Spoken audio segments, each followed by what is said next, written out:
I would rather see my people for free than not see you at all. Shout out to this content creator because this is such an important topic. And she put into words something that I've been thinking about lately really, really well.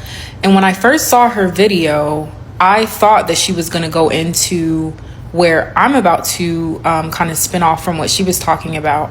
I'm in the middle of a work day right now, but I just saw a video that I thought was so touching and so powerful by this beautiful Black lady named Kendra Amoris. I'm going to insert her profile here. But I just wanted to kind of get on here and reiterate what she said, because she basically was saying that, you know, with the things that are happening globally and nationally in our country, people don't have it. People are stretched thin right now. Cost keeps climbing while wages jog in place, and plenty of folks are surviving on fumes, not paychecks. A creator just went viral after putting words to something many quietly lived through, declining plans not because they don't care, but because the wallet taps out before the weekend even begins. Her video sheds light on invisible stress of being broke in a world that expects constant outings, brunches, and just come out for a little bit. Check in on your people. Sometimes I can't make it isn't about time, it's about survival, and it raises a bigger question. How do we stay connected without spending money? What do community, friendship, and fun look like when budgets are shattered? Take a look at the clips, comment below, like, share, and subscribe for more content. Thank you for watching. I think now is a really, really good time to remind everybody that being broke is not a personal failing. It is a systemic one. And it is not a reason to eliminate yourself from connection and from access to your community.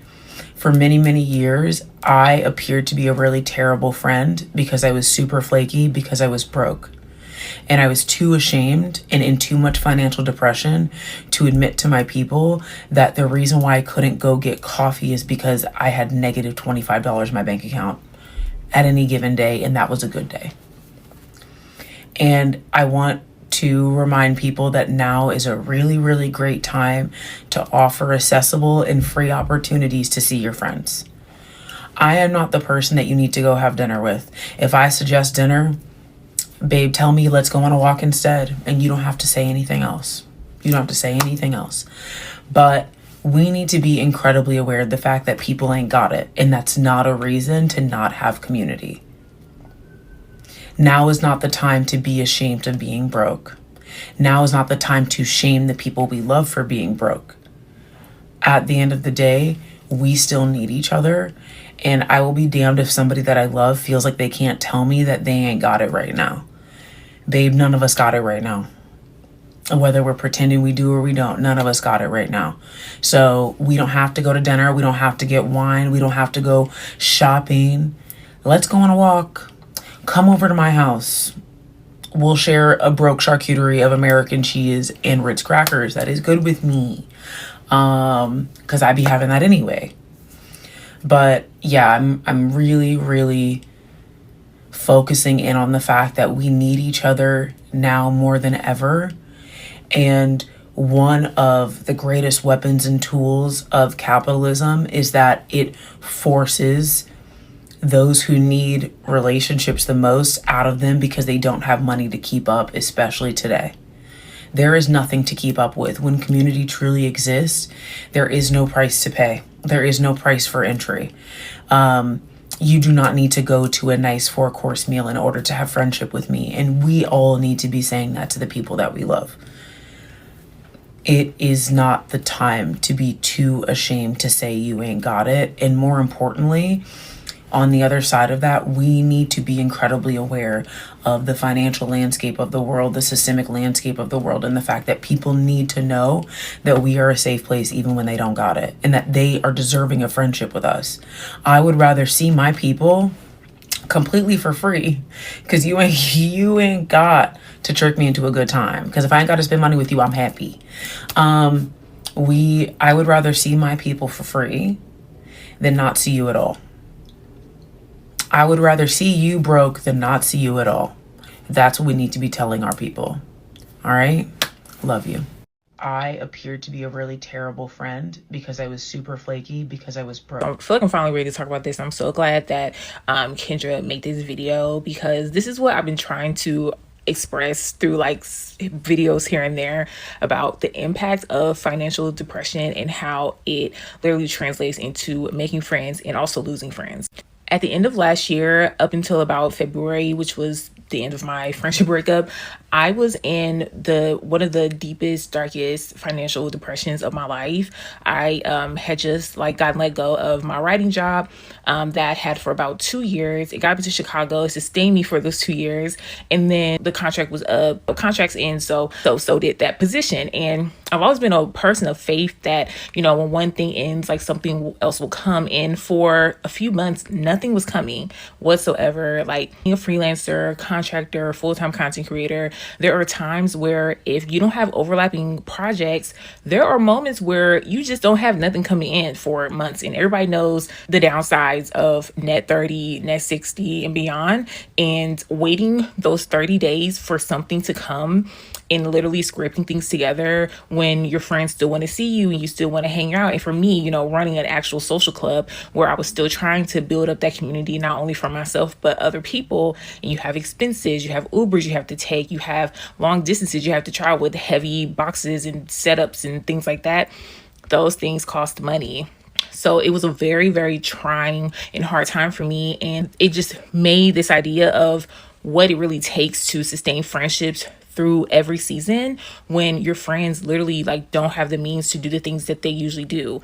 How does your capacity and the way that you show up shift with when your friends are in those seasons? Because they are seasons, they're not long lasting, but they may not have a quick turnaround.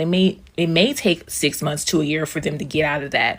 Will you still be there? Do you kind of have that like fortitude to still show up for them and still be present in their lives even when they're going through it? So fast forward, you know, I went through like my period of healing and I was still trying to like be outside and make new friends and stuff, but I still wasn't necessarily like in the place financially to like pop out like I normally did. And I remember, you know, there was one instant where I had a party that I was helped like co-promoting, and I invited a new friend out, and I literally had to move around things in my bank account in order to even get to the party. And then when that thing in my bank account didn't hit, I was really like looking at my phone, panicking, and just couldn't say like, girl, I don't have it for this Uber. And then she, you know, stepped up and was able to like pay for the Uber and stuff.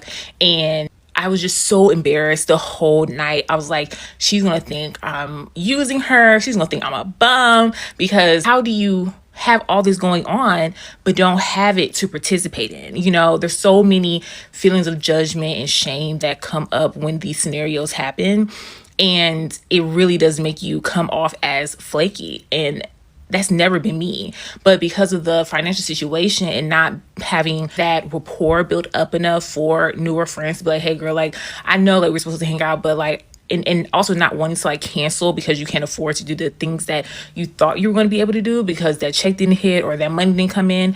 There's so many things that play a role in it. And I'm becoming more comfortable talking about it because I know that like I'm coming out of that season, and I know that that's, you know, that season of struggling with finances and things like that is something that has taught me so much about myself and so much about friendships and how to show up for friends and things, how to show up for myself and how to have faith and things like that. But even in those times, I was like, I just want to be the friend in the position to just create a space where they don't have to have shame about their financial situation. If they don't have it at the time, then we'll figure out something free to do.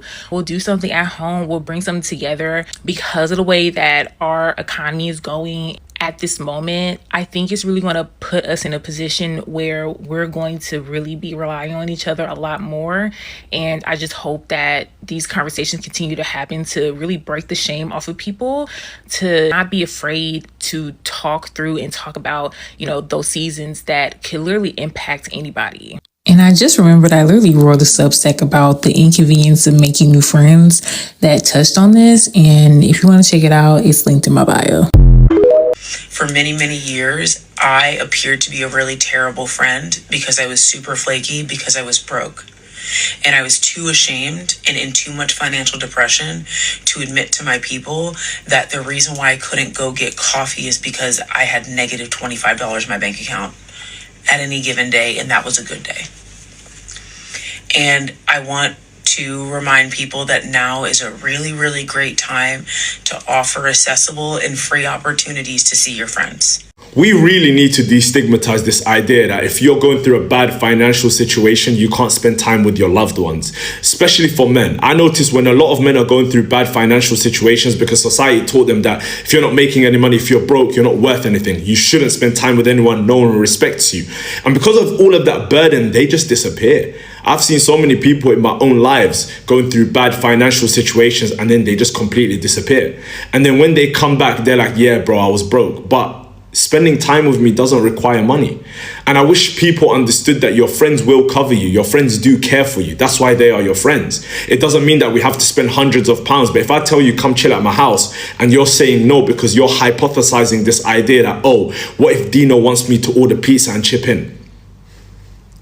I would never do that. And also transparency needs to be pushed forward, especially as a community, because we're living in a time where people aren't in jobs, people are struggling, cost of living crisis. And to say to someone that, yo, if you don't have money, I won't invite you. And also social media echoes this, by the way. How many people make their first 5, 10K and then they come on the internet and they're like, yo, cut off all of your broke friends. You need to stop listening to these people. They are poisoning your ears. The point I'm making ultimately is we need to destigmatize this as a community because it is ruining so many people's mental health. I know people that I've had to actually speak to and have conversations with that haven't had a job in like 6 months, but they don't want to see people because of the shame that's associated with it. You can still hang around us. Matter of fact, we will probably help you find a job if you're able to be open about it. But it starts with the community pushing this movement forward. I would rather see my people for free than not see you at all. Shout out to this content creator because this is such an important topic. And she put into words something that I've been thinking about lately really, really well. And when I first saw her video, I thought that she was going to go into where I'm about to kind of spin off from what she was talking about. But basically, she was talking about you shouldn't have to, if you don't have the means, spend money just to hang out with your friends and to be in community with your true friends. You should have relationships where you feel comfortable enough being authentically yourself. And if that means that you don't got it in order, like if you don't have the means to go out or spend money, then that shouldn't be required of you in order to maintain those friendships. So this really, really resonated with me because I think a lot of the times we can feel obligated in order to go do something that costs money in order to feel like we're really going out. But I wanted to also give another take on this, which is relevant to posting content on social media. I think that we are definitely in a time period where we're in a time period where perceived value through aesthetics is really being pushed via social media. And I think that there is absolutely nothing wrong with making sure that your content looks good.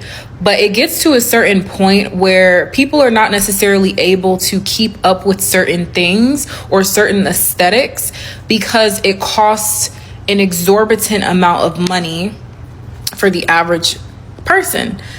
And just like I want to see my friends, or I would want my friends to see me without the means, I want to see you show up on social media regardless of what you have in your bank account.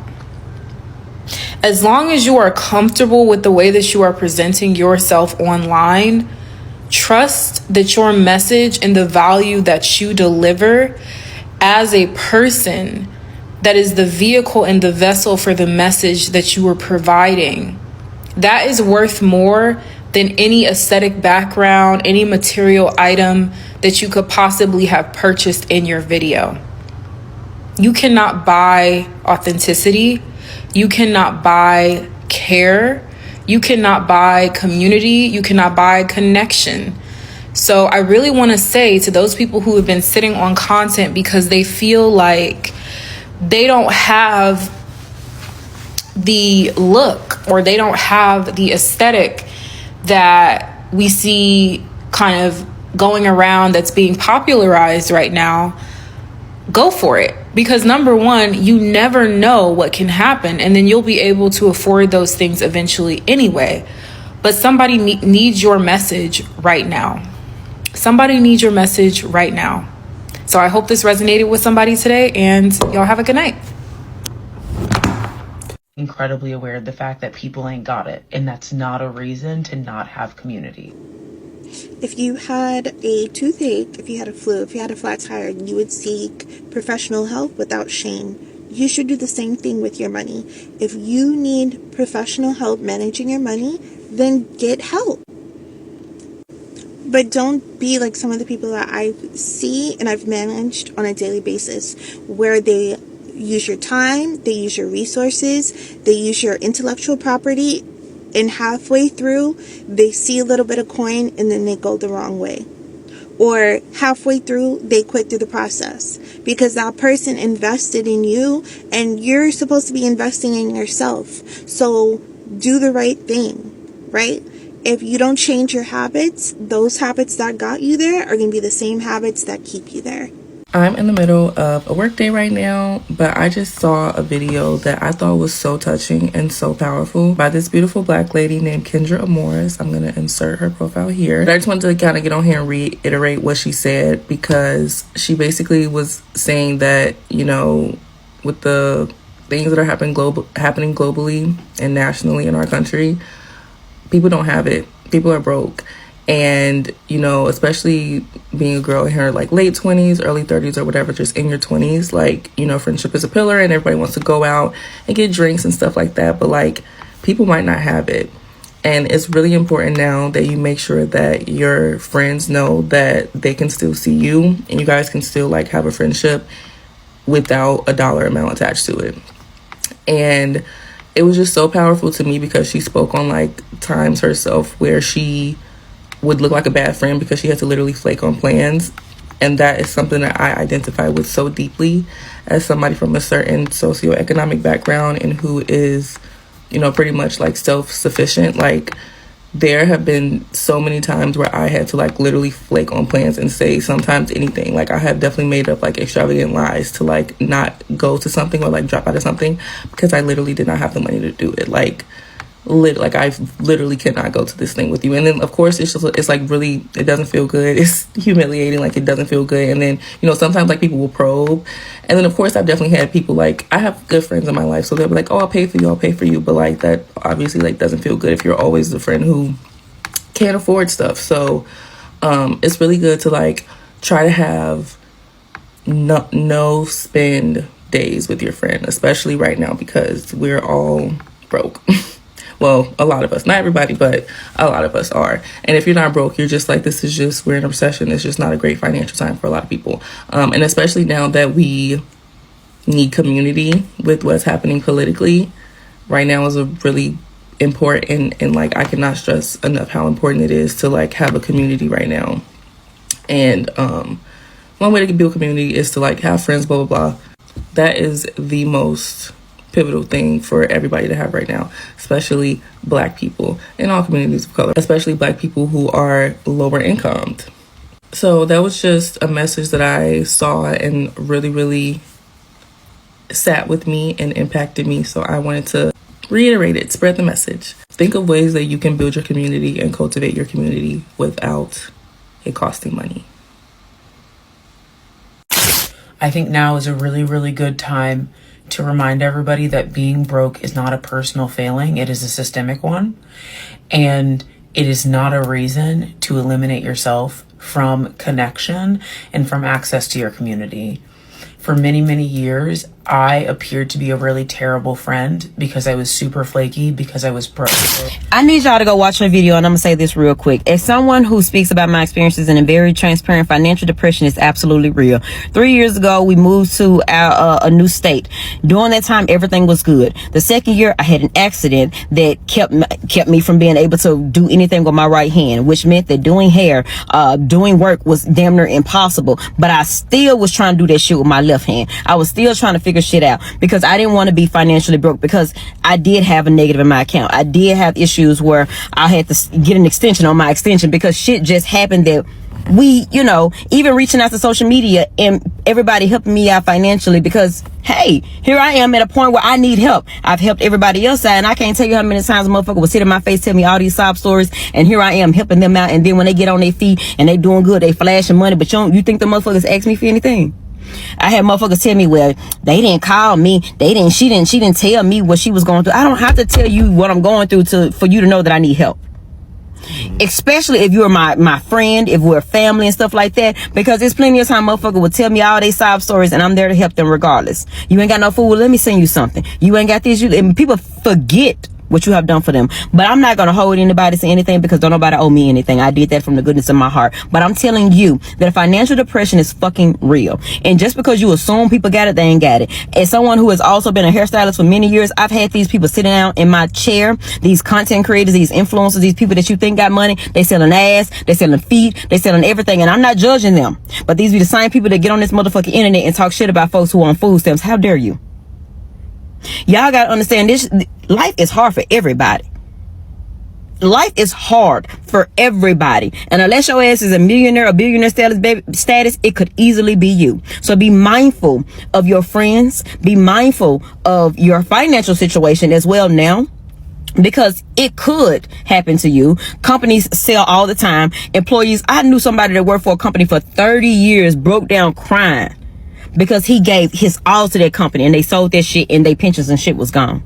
You know how heartbreaking it is? So I encourage you to develop your skills in whatever type of way that you can. As someone who even went to UI UX boot camp, graduated, told that I was great, that I would do great, promised an intern, get to the point with the end of the graduation, they were like, always, there's some stuff happening with the intern. It's not a full-time anymore. It's part-time, and the part-time is technically $15 an hour. So I said this to say, sometimes you just got to understand that everybody ain't out here living their best life. Everybody ain't out here in the same situation as you. And to show people grace. I can't make it to every trip. I can't make it to every event. I'm not finna, most of the time we go out to eat, baby, I'm not finna spend $60, $70 on no goddamn dinner. I'm not finna argue with nobody about my finances, baby. If I ain't got it, I ain't got it, and I ain't going, okay? But I'm grateful for the people who see me, who know what I've been going through, and who continue to push me and pray for me and uplift me, because baby, it's needed. So anybody out here watching this that's in a financial dump, that's going through some stuff, whether you're filing for bankruptcy, whether you can't pay the bills, cut off notice, whatever it is, just keep going and keep pushing and keep finding the resources, and don't stop, because when you stop, that shit feels heavy as hell. But as long as you're trying, keep trying, people will show up for you. The God in you will show up for you. Keep pursuing whatever it is that you know in your heart that you need to do. If you on this motherfucker selling socks or t-shirts or necklaces, keep selling that shit. I'm telling you from experience, baby. I done push my calendars. I'm finna push this digital workout book. I'm finna push everything that I know that I can sell to people who I know can buy it, until I get to where I need to be and I can have the resources that I can help other people. Just understand that everybody ain't got it. And it's okay if you at that point in your life where you feel like, you don't know left or right, baby. Everybody, they'll tell you right now, I'm telling you, I understand. Okay? And I pray that our situations change for the better for us. And I pray that you're consistent in your growth and you're consistent and keep going, and understand that it ain't gonna break you. It's just gonna bend you, but it's not gonna break you.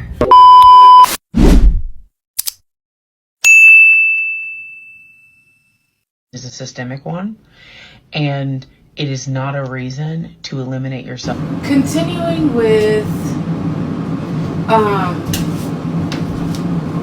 my last point, it's like that's how a lot of females end up with, like, being the what's the girl's name from Mean Girls, Lindsay Lohan. that's how a lot of girls end up being that girl. It's like, okay, she hangs out with the friends that really accept her for who she is, but once she starts getting accepted by this other group, it's like, oh my gosh, now I have to live like a double life. Whole time it's like you're not really living a double life, because you have to commit to, I'm not saying like you have to commit for real to one group, but you're more loyal to one group than the other. Let's be honest. And so when you do stuff like that, it puts you in a position to where like people can't trust you. And then that's how stuff like what happened in the show or in the movie, that's how that stuff happens. It's like you want so bad to fit in, and then you do the work, or you think you're doing the work to fit in. Whole time you're really not. Because at the end of the day, it ain't like the main person in the group still don't like you, you know? And it's like, no matter how many dates y'all go on or how many parties y'all get invited to, the main person in that group, they have an ulterior motive. Like the friends that like base their friendships on the material things such as money, those friendships aren't really friendships. Like, that's not something that you should involve yourself in. The friends that would actually say, okay, hey, yeah, like, I totally understand. Like, you don't really have it right now. We could definitely do something free. Whole time, you're probably even relieving that other friend, because it's like, oh, well, dang. Whole time, if I relieve that other friend of feeling like they have to,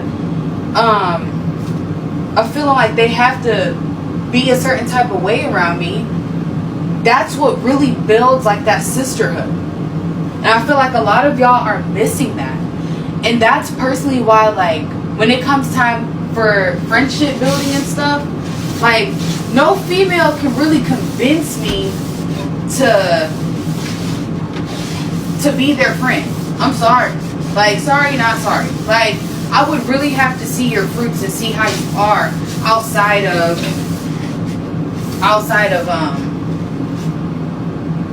like the material things.